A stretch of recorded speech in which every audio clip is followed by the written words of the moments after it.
साथीहरू यो मेलबर्नको सोरेन्टो बीच हो।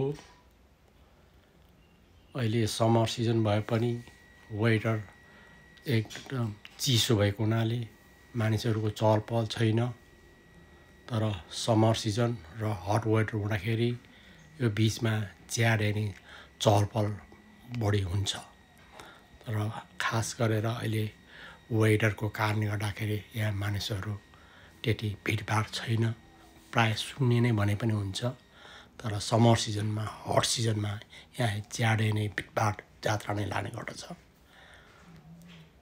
हेर्नुहोस् सोरेन्टो बीचको केही झलकहरू त्यति सुनसान भए पनि यसको बीचको केही दृश्यावलोकनहरू गर्नुहोस्। Thank you.